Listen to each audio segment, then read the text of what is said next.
3:10 a.m. August 21st, 1942.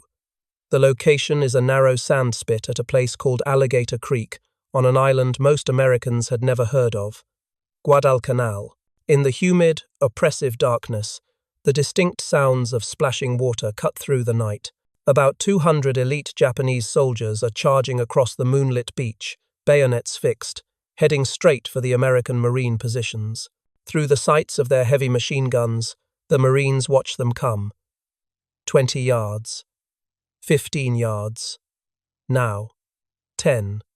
They are close enough to see the determined expressions on the faces of the enemy, close enough to hear their labored breathing, a sound that mixes with the gentle lapping of the surf. Close enough for the Japanese to begin hurling grenades. Every instinct in a Marine's body is screaming, a primal urge to pull the trigger and unleash hell. Every training manual they've ever read says, engage the enemy at maximum effective range. Every combat veteran knows you never let an enemy force get this close. But tonight, the Marines hold their fire. Tonight, they are breaking every single rule of defensive warfare. Why? Because their commander, Major General Alexander Vandergrift, has turned this desperate battle for survival into a cold, hard mathematics problem. He's engineered a solution built on pre-registered artillery coordinates, interlocking fields of fire, and 37mm canister rounds, each one packed with 122 steel balls, waiting in their barrels like giant, high-tech shotgun shells. You've been told that wars are won by sheer bravery and overwhelming firepower. That's part of the story. But in this video, we're going to pull back the curtain on one of the most chillingly brilliant moments in military history and reveal the real story of why Marines let 800 Japanese get too close. We will show you how an ingenious trap at Guadalcanal turned a simple equation into the deadliest weapon on the battlefield. Because sometimes, letting your enemy get dangerously close isn't a mistake, it's the entire plan. To understand the perfection of this trap, you first have to understand the mindset of the man destined to walk right into it. On the deck of the destroyer Kagero, cutting through the black waters of the Solomon Sea toward Guadalcanal, stood Colonel Kiyonao Ichiki. His mind wasn't occupied with calculations of range or firepower, but with a feeling that had consumed the Imperial Japanese Army since their stunning victory at Pearl Harbor. Victory fever. This wasn't just overconfidence. It was an intoxicating, almost spiritual certainty that American forces were soft, decadent, and would inevitably crumble under a determined assault. It was the belief in the Yamato Damashi, the Japanese spirit, an iron will that could triumph over any material advantage. Ichiki had seen it work time and again on the battlefields of China, where his troops had shattered opposing forces through sheer aggression and superior spirit. He had no reason to believe Guadalcanal would be any different, but for Ichiki, this mission was also personal. He carried with him the immense weight of cancelled glory. His elite regiment, the 28th Infantry, had been designated for the capture of Midway Island. A victory there would have been a monumental prize, a turning point that would have solidified Japan's dominance in the Pacific. Instead, the operation had been a catastrophic failure for the Japanese Navy, and the invasion was scrubbed. Ichiki and his men were left hungry, desperate for the kind of spectacular victory that would restore their honor and prove Japanese superiority once and for all. The intelligence reports landing on his desk had been deeply encouraging. An aerial reconnaissance flight on August 12th showed little significant movement around the American perimeter at the all-important Henderson Field. When Ichiki's advance elements landed near Taivu Point on August 18th, just 25 miles east of the Marine positions, his radio operators reported back with supreme confidence. No enemy contact, proceeding as planned. Higher headquarters had provided an estimate of American strength on Guadalcanal that seemed almost laughable. Perhaps 3,000 men, likely scattered, demoralized, and poorly supplied after their hasty amphibious landing. The math, in his mind, seemed simple. Ichiki commanded 917 of the Emperor's finest, battle-hardened troops from the 28th Infantry Regiment. He believed a swift, decisive night attack, a tactic the Japanese had perfected, would easily overwhelm whatever token force the Americans had left behind to guard their precious airfield. A quick, brutal assault, and the island would be his by sunrise. What Colonel Ichiki could not possibly know, as his men began their confident march along the dark coastal road toward Henderson Field, was that he was not marching toward 3,000 demoralized soldiers. He was marching toward nearly 11,000 United States Marines, and more critically, he was marching straight into the crosshairs of a defensive masterpiece, an engineered killing field designed by a general who saw the battlefield not as a stage for heroics, but as a blueprint for destruction. While Colonel Ichiki was marching his men toward what he believed would be an easy victory, fueled by spirit and arrogance, his opponent was operating on a completely different philosophical plane. Major General Alexander Archer Vandergrift was not a man possessed by fever, but by a cold, calculating logic. He was a Marine, through and through, but his mind worked less like a traditional brawling general and more like a civil engineer presented with a complex structural problem. Where Ichiki saw a battlefield as a stage for glory, Vandergrift saw it as a system of vectors, angles, and stress points to be managed and, ultimately, to be broken. For the past 2 weeks, Vandergrift had been transforming American defensive doctrine in a way that would have seemed completely alien, almost heretical, to officers trained in the classic Marine tactics of aggressive assault and rapid maneuver. He studied the terrain around Henderson Field not with the eye of a warrior, but with the methodical gaze of a surveyor. He walked the ground, he analyzed the maps, and he saw what the Japanese reconnaissance flights had missed entirely. He saw a trap, waiting to be set. The landscape itself dictated the geometry of death. The Ilu River, misidentified on marine maps as Alligator Creek, formed a natural barrier. It ran roughly north-south before making a sharp eastward bend to empty into the sea. At its mouth, a narrow sand spit, barely 30 yards wide, provided the only practical place for a large body of troops to cross at low tide. To the north, the open ocean offered zero concealment. To the south, a dense, swampy jungle of razor-sharp kunai grass and tangled vines made large-scale unit movement a nightmare. Vandergrift realized that any serious, organized attack from the east would be naturally funneled into this single choke point. It wasn't just a crossing point. It was a killing funnel. With the location identified, Vandergrift and his officers, particularly Lieutenant Colonel Edwin Pollock of the 2nd Battalion, 1st Marines, began to engineer the mechanics of the trap. Pollock, a seasoned Marine officer, initially struggled with Vandergrift's concept. Marine doctrine was about fire and maneuver, about pushing out, meeting the enemy as far forward as possible. This new plan felt passive, almost cowardly, letting the enemy walk right up to their doorstep. But as Pollock personally supervised the placement of every gun and the clearing of every firing lane, the chilling genius of Vandergrift's blueprint became undeniable. This wasn't passive defense. It was mathematical warfare. The foundation of the plan rested on their water-cooled M1917A1 Browning machine guns. Pollock positioned them with surgical precision. Each gun was sighted to cover a specific sector, but their fields of fire were deliberately overlapped with neighboring guns. This created a seamless wall of lead, eliminating any dead space an attacker might use for cover. The water-cooled barrels were the key. They could sustain continuous fire for far longer than the air-cooled weapons of the day, which would quickly overheat and jam. This meant they could maintain the wall of fire for as long as needed. Each gun crew spent days practicing, measuring ranges to key terrain features, hammering aiming stakes into the ground. At night, in total darkness, they could swing their guns to these preset positions and deliver accurate fire based purely on numbers, not on sight. The second layer of this deadly equation was the artillery. Forward observers from the 11th Marines had spent the daylight hours pre-registering concentration points all along the eastern bank of the creek. They measured precise distances and compass bearings to dozens of potential targets. These coordinates were then plotted on firing charts miles behind the lines. It transformed night artillery from a guessing game into a science.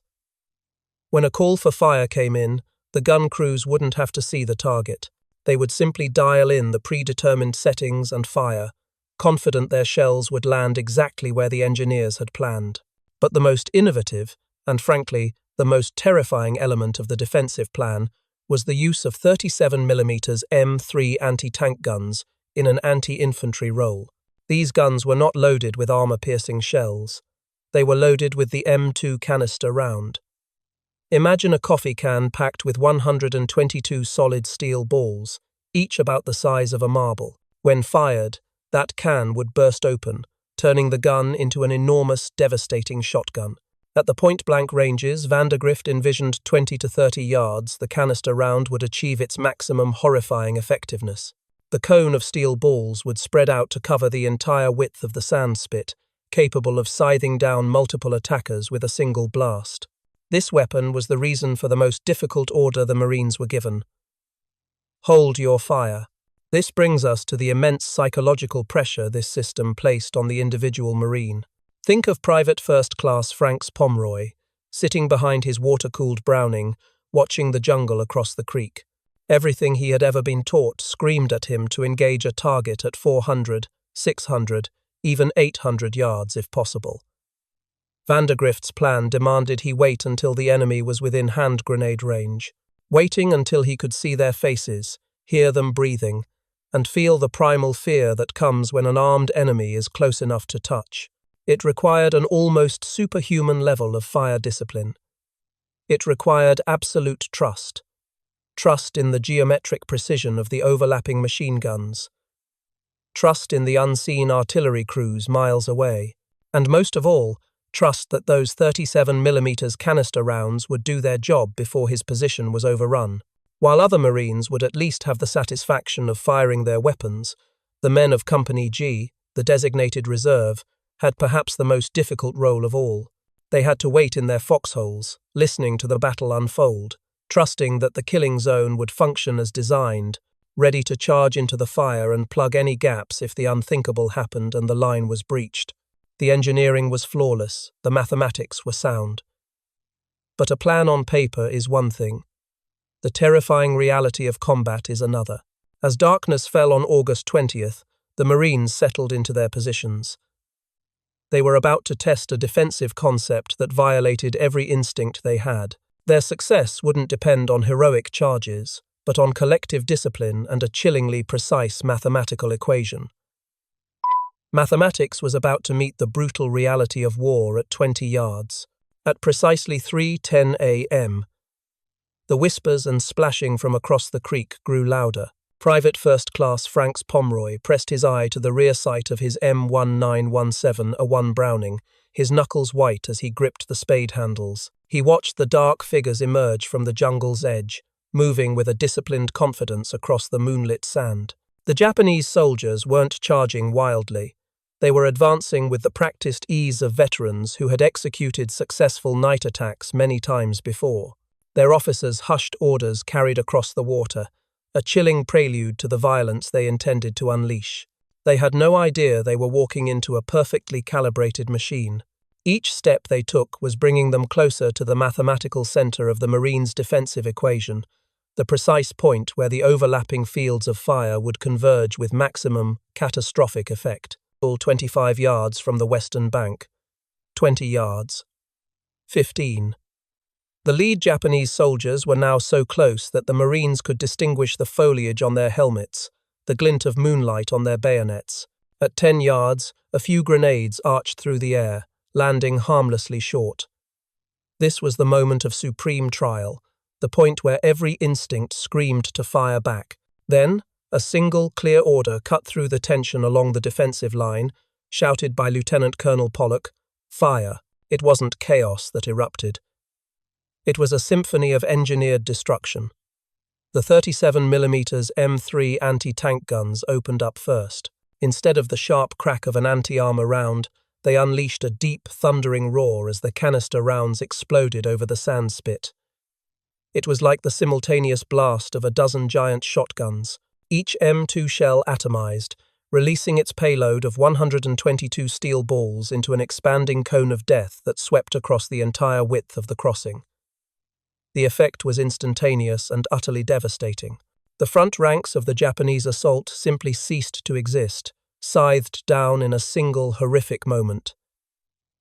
Men who had been running forward 1 second were a tangled, lifeless heap the next. but the trap was only beginning to unfold. The split second the canister blasts subsided, the M1917A1 machine guns opened up. Pomeroy squeezed his triggers, and the familiar, heavy vibration of the water-cooled weapon shuddered through his body. He wasn't just shooting at targets, he was firing along a predetermined line, a geometric sector of responsibility. As he swept his gun back and forth, he knew the Marine to his left and the Marine to his right were doing the exact same thing, their streams of tracer rounds creating an impassable, interlocking web of lead. The Japanese assault, which had begun with such disciplined confidence, dissolved into a maelstrom of confusion and death. This wasn't a battle in the traditional sense. It was a collision of two fundamentally different philosophies of war. The Japanese had brought their greatest weapon, the Banzai charge, a tactic where spiritual fervor, a belief in the emperor, and the willingness to die were believed to be the ultimate force, capable of overwhelming any material defense. They were betting on the power of the human spirit. What they met was a new American philosophy, championed by Vandegrift, cold, industrial-age mathematics. It was a system designed not to clash with spirit, but to make it irrelevant. It was the brutal, impersonal efficiency of an assembly line, designed for destruction.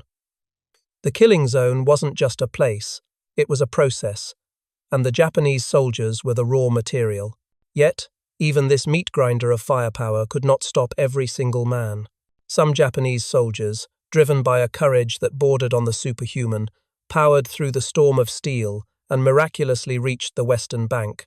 A few, bleeding but still fighting, managed to overrun individual Marine foxholes, their bayonets and grenades creating small, desperate breaches in the defensive line. For a fleeting moment, the mathematical perfection of the plan was threatened by the unpredictable variables of individual bravery and sheer luck.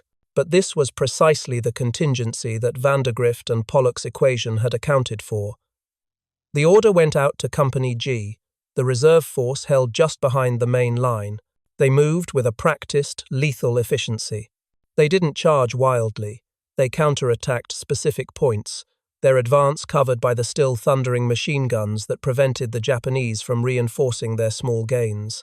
The counterattack was swift, brutal, and decisive.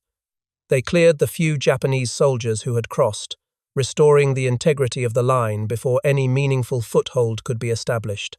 As the remnants of the first assault wave were annihilated, a brief, eerie silence fell over the sand spit, broken only by the cries of the wounded.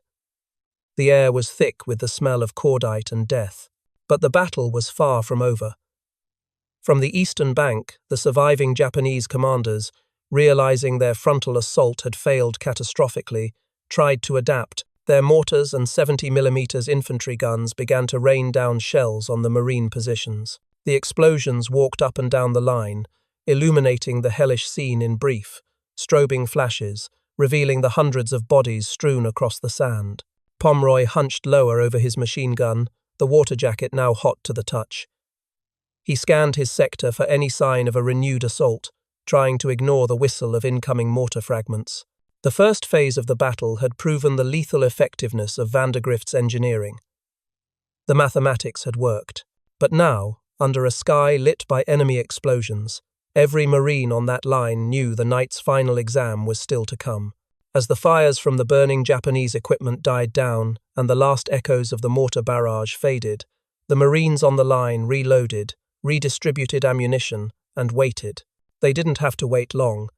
The Japanese commanders, steeped in a warrior code that could not accept defeat, made a fatal error in judgment. Instead of recognizing that their tactics were fundamentally flawed, they concluded that their failure was due to insufficient numbers. Their solution was grimly simple: send more men. Shortly after the first assault was annihilated, a second wave, another company-sized force of roughly 150 men, began to move toward the same narrow sand spit. Private First Class Pomeroy watched them come, a knot tightening in his stomach. This time, there was a chilling carefulness to their advance. They stepped around the bodies of their fallen comrades, their movements more deliberate, more controlled. But from behind the sights of his Browning, Pomeroy understood something the Japanese officers could not. They were simply walking back into the exact same perfectly engineered equation. The Marine gunners, having now tested and refined their system under fire, were even more efficient. When the second wave reached that same mathematical kill point, Lieutenant Colonel Pollock's order to fire was met with an even more devastating and precise volley. The 37mm gun crews, knowing exactly where to aim, tore gaping holes in the enemy formation. The machine gunners, now veterans of the trap, stitched the survivors together with interlocking fire. The result was not a battle, it was an execution. The second assault wave was destroyed even more quickly and ruthlessly than the first. The killing funnel had been perfected through repetition. As dawn approached, the Japanese commanders made one final desperate gamble. They demonstrated a flicker of tactical imagination that was, tragically for them, far too late. They ordered their remaining troops to attempt a flanking maneuver, moving north along the beach to wade through the ocean surf, hoping to get around the Marines' left flank. On paper, it was a sound idea, bypassing the fortified creek mouth. But this plan only served to demonstrate how completely Vandergrift's engineering had anticipated every possible variable. The Marines on the northern end of the line had clear fields of fire extending hundreds of yards into the surf. The Japanese soldiers, struggling through chest-deep water, holding their rifles and equipment above their heads, were rendered helpless. They were slow, exposed, and unable to return effective fire while fighting the ocean swells. They were perfect targets, and the trap had been designed for them, too. Artillery concentrations that had been pre-registered for this exact contingency began to rain down, turning the surf into a churning cauldron of explosions, water, and sand. Machine guns from multiple angles opened up, cutting down the wading soldiers who had nowhere to run and nowhere to hide. The flanking attempt, a clever move against a conventional defense, became the final, brutal proof of the system's geometric perfection. But a perfectly engineered trap is useless if you don't know when the enemy is coming. The flawless mathematics of the defense would have been wasted on an empty battlefield if not for the almost unbelievable courage of one man, a man who wasn't even a Marine. His name was Sergeant Major Jacob C. Vauser. A retired member of the native Solomon Islands Constabulary, Vauser had remained fiercely loyal to the Allied cause. While scouting, he was captured by Colonel Ichiki's patrol. They tied him to a tree and interrogated him for information about the American forces. When he refused to talk, they tortured him, bayoneting him repeatedly in his arms, throat, and chest, and left him for dead. But Jacob Vauser did not die. Fueled by a will that even the Yamato spirit could not comprehend, he gnawed through the ropes that bound him.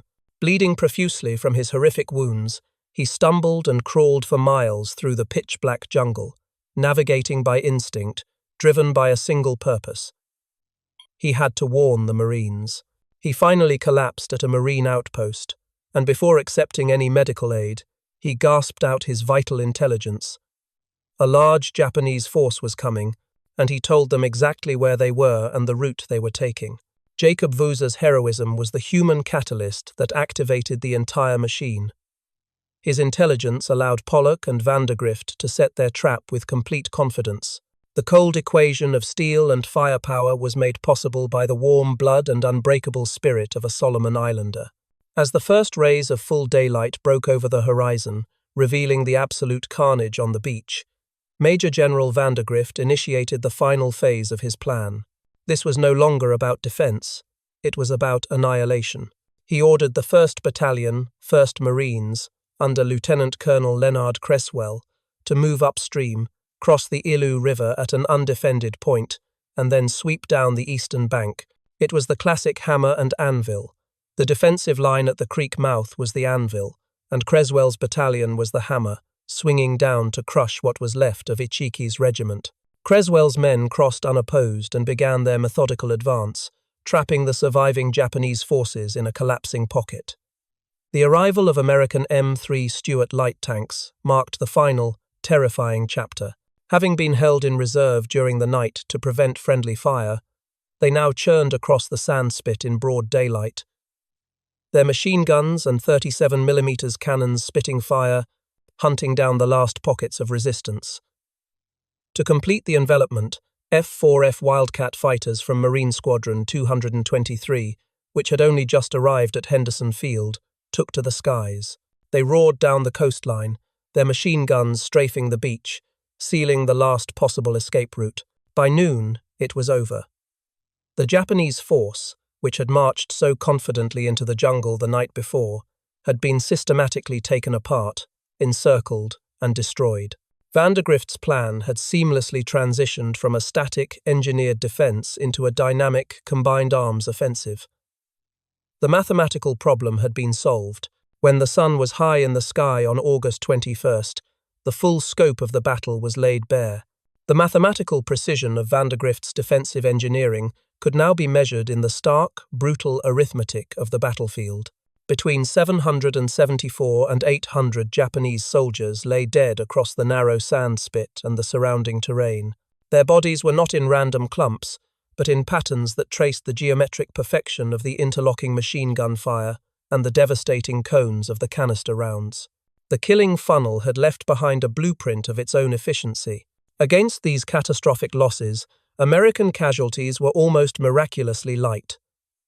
Only 34 Marines killed and 75 wounded. The exchange ratio was staggering, approaching 20-1. It was a complete and total vindication of Vandergrift's seemingly insane gamble to let the enemy get too close. The fate of Colonel Kiyonao Ichiki, the man consumed by victory fever, became emblematic of the crushing defeat.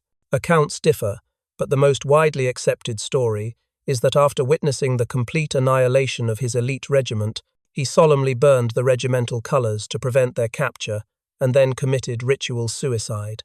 His unwavering belief in the supremacy of the Japanese spirit had collided with a wall of American mathematics, and the spirit had been broken. An elite officer who had known nothing but victory was unable to comprehend, let alone counter, a defensive system where engineering had replaced heroics. The tactical shockwaves from the Battle of the Tenaru or Alligator Creek, as the Marines knew it, extended far beyond that single, bloody night. Major General Vandergrift had proven something revolutionary, that in modern warfare, systematic engineering and collective discipline could utterly neutralize fanaticism and raw courage.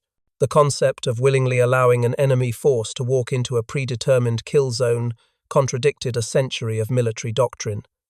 Yet, it had produced one of the most lopsided tactical victories of the entire Pacific War. This was not a one-time success. It became the template. Just 3 weeks later, between September 12th and 14th, the principles honed at Alligator Creek would be tested on a much larger scale. Nearly 3,000 elite Japanese troops under Major General Kiyotake Kawaguchi launched a massive assault against Marine positions on a long, grassy hill that would forever be known as Edson's Ridge, or Bloody Ridge. Once again, the Marines used prepared positions, pre-registered artillery, interlocking machine gun fire, and iron-willed fire discipline to shatter wave after wave of determined Japanese attacks. The result was the same. The Japanese suffered over 700 killed, while the Marines lost around 100 men. The math held. The concept of trading space for mathematical certainty of letting the enemy come to you into a space of your own design would become a cornerstone of American defensive strategy throughout the brutal island-hopping campaign.